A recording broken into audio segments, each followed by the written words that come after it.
Akkam jirtu kabajamtoota daawwattootaa fi hordoftoota Oromiyaa Freedom Media dambalii gongooma uummataa nageenya keenya kabajaa bakkuma jirtanitti sinagoo jedha. Adoolessa 2026 oduu guyyaa irratti qindeeffanii kan isin biraan geenu ta'ati jalqaba irratti hangafoota oduu.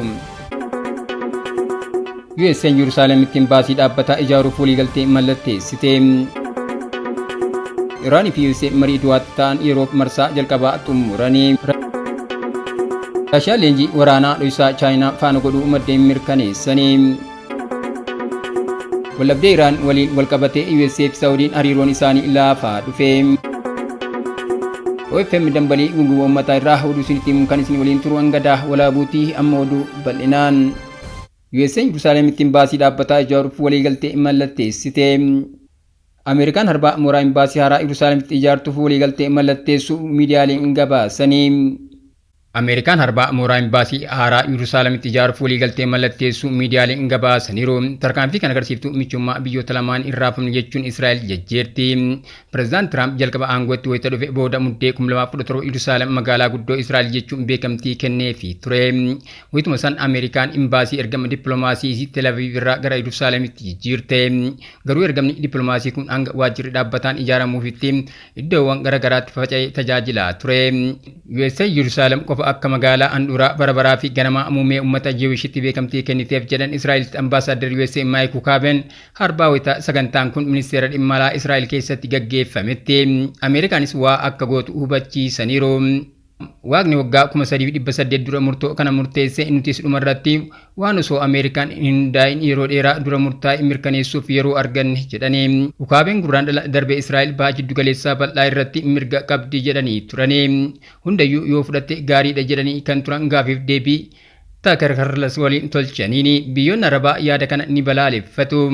Imbaasiin kun kibba Yerusaalem mooraa Al-Lebin keessatti ijaarama. Tarkaanfiin Tiraamp bara 2017 fudhatan imaammata alaa USA kan abbummaan Yerusaalem marii Israa'elotaa fi Palestinotaa murtaa'e jedhu kan cabse ture. Yerusaalem waggootaaf magaalaa waldhibdee Israa'elotaa fi Palestinotaati.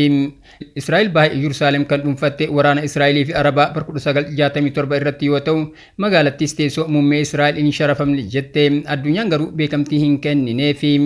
Palestinoonni baha Yerusaalem magaalaa guddoo biyya Palestaan gara fuulduraa jedhanii abdatu. Sababa atakaroo kanaaf biyyoonni hedduun imbaasii isaanii Israa'el magaalaa Tel Aviv keessatti banatu. Israa'el keessatti ambaasaadar Ameerikaa Maayik Huukaaben lafa Yerusaalem magaalaa Quddus keessatti argamtu kana waggaan $1 qofaan waliigaltee liizii fuula duraa waggoota 99 irraa kireessuu isaa waliigaltee mallatteessaniifi jiru. Lafti kun kanaan dura abbootii qabeenyaa Palestinotaa humnaan irraa buqqifaman yoo ta'u amma karoorri imbaasii Ameerikaa haarayaa lafa kana irratti ijaaruuf kan karoorfamedha. Hukaabeen liizii lafa kana ministeera dhimma alaa Israa'el irraa wal harkaa fudhatanii jiru. Iraanii fi USA marii du'aatti ta'an yeroo marsaa jalqabaa xumuranii. Iraanii fi USA marii du'aatti ta'an xumuranii kan itti aanu sirna awwaalchaa hoogganaa olaanaa Iraan booda itti fufa. Iraanii fi USA marii du'aatti ta'an xumuranii kan itti aanu sirna awwaalchaa hoogganaa olaanaa Iraan booda itti fufa. USA fi Iraan marii Kaatar Dohaatti gaggeessaa turan xumuraniiru. Garuu wanti nageenya waaraa irra ga'uu akeeku hin jiru. Marii ergamtoonni USA kanneen akka soddaa pireezidaant Doonaald Tiraamp, Jared Kushnerii fi Steve Witkoff Dohaatti guyyoota lamaaf gaggeessan kana irratti aangawoonni Iraan kallattiin akka hin hirmaanne ibsanii turanii. Maddeen dhimma marii USA fi Iraan kanatti dhiyaatan dhimmi hulaa Hormuzii fi qabeenya Iraan gaddisuu qabxiiwwan ijoo turanii. Dhimmoonni kunneen wayita torbee lama dura waliigalteen wal hubannoo mallattaa'u dhimmoota dursi kennamuufii qabu akka ta'an walii galameera. Ministeerri dhimma alaa Kaatar marii du'aa kun xumuramuu ibsu mariin itti aanu ammoo sirni awwaalchaa hoogganaa olaanaa duraanii Iraan Ayatollah Ali Khamenei adoolessa 9 erga raawwatee booda itti fufa jedhanii. Dubbimaa ministeerichaa mariin du'aa bu'aa abdachiisaa argamsiisuu ibsuun waltajjiin kun waliigaltee waxabajjii darbe akka dhukaasa dhaabbatu taasisuu hordofee marii Switzerland kan irratti gabbate ture jechuun X irratti barreessanii. Pireezidaant Tiraamp gama isaanii dhimma sagantaa nikulaaraa Iraan daangessuu irratti mariin gaggeeffame abdachiisaa ture jedhaniiru. Gama ibaatiin Iraan dippiloomaasii yookiin waraanaan nu hin gargaartan taanaan nu hin rakkisinaa jette. Afyaa'iin paarlamaa Iraan Muhammad Baagar Gabalii komii biyya keessaa ka'uuf deebii kennaniiru. Haasaa miidiyaa biyya isaanii waliin taasisanii marii Ameerikaa waliin taasifamuun komii biyya keessaa Teheraan irraa ka'uuf deebii kennaniin dippiloomaasii waraanaa nu deeggartan yoo ta'e nu hin rakkisina jedhanii. Afgaaffii taasisan irratti Iraan komii biyya keessaa irraa ka'u irratti deebii jabaa kennaniiru. Siwiizerlaanditti waliigaltee taasifameen qabeenyi Iraan dhoorgamee jiru sana deebisuu xumuramuu himanii.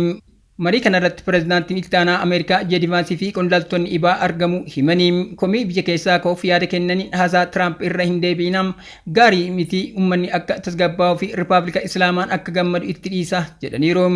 Bakka buutonni anniisaa atoomikii gara Iraan seenuu ilaalchisee mana maree fi gumiin nageenya waliigalaa biyyaalessaa murtoo dabarseen haala kamiinuu naannolee miidhaman dhaqanii ilaaluun hin danda'amu jedhanii. Raashiyaa leenjii waraanaa dho'isaa Chaayinaa faana godhuu maddeen mirkaneessanii.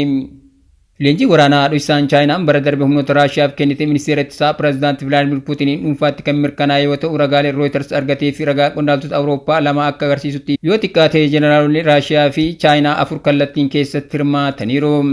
Leenjii waraanaa dho'isaan Chaayinaan bara darbe humnoota Raashiyaatiif kennite ministeera ittisaa pireezidaantii Vilaadimir Puutiniin dhuunfaatti kan mirkanaa'e yoo ta'u ragaaleen Rooyitersiin argatee fi ragaa qondaaltonni Awurooppaa lama akka agarsiisutti yoo xiqqaate jeneraalonni Raashiyaa fi Chaayinaa 4 kallattiin keessatti hirmaataniiru. Qondaaltonni kunneen akka jedhanitti namoonni dandeettii fi aangoo olaanaa qaban leenjii waraanaa kan lola Yuukireenii walqabatu kana keessatti hirmaachuun isaanii tumsi waraana Raashiyaa fi Chaayinaa hagam barbaachisaa akka ta'e agarsiistudha.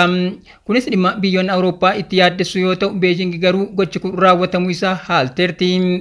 Sanadni dho'isaa Raashiyaa kan Rooyiters argate qajeelfamni keessoo ministeera waraanaa Aandiree Bilosoofiin agayya 2025 bahu agarsiisa.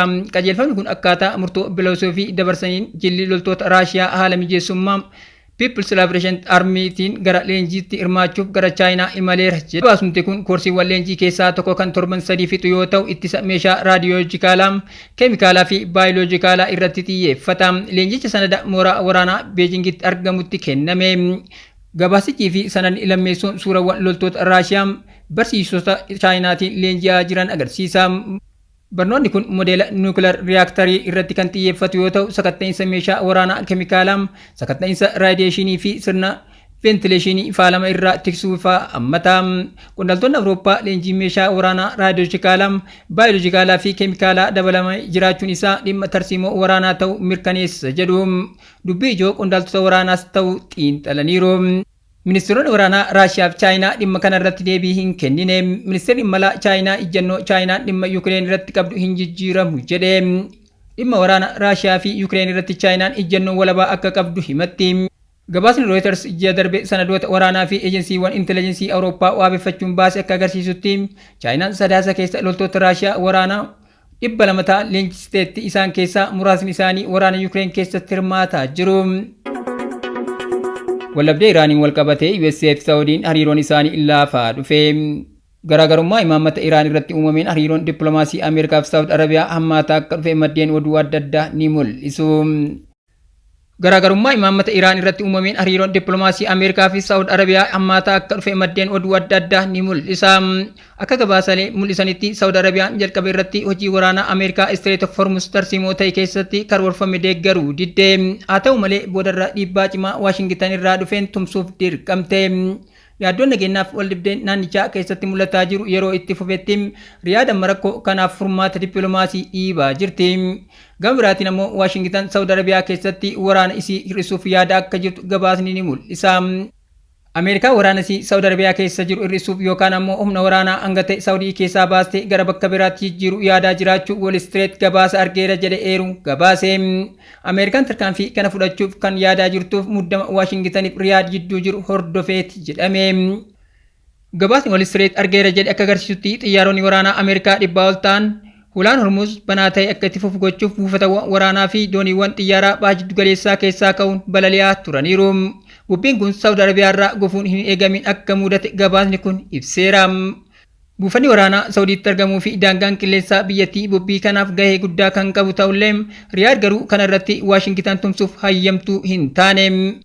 Aangawoonni Ameerikaa dhimmicha itti dhiyeennaan hordofan Wall Street Joornaaliif akka ibsanitti mormiin Saawud Ameerikaan bobbii Opereeshinii Project Freedom jedhamu akka addaan kuttuuf dirqisiiseera.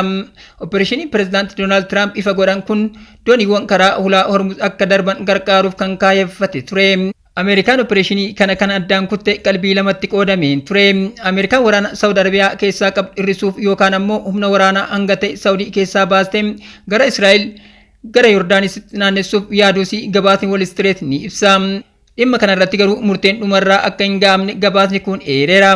Ameerikaan loltoota isii baasuu murteessuun dura filannoowwan jiraatan akka ilaaltus ibsame. Aangoon Ameerikaa waa'ee dhimma kana wanti mirkaneessanis ta'ee wanti waakkatan ammaaf hin jiru.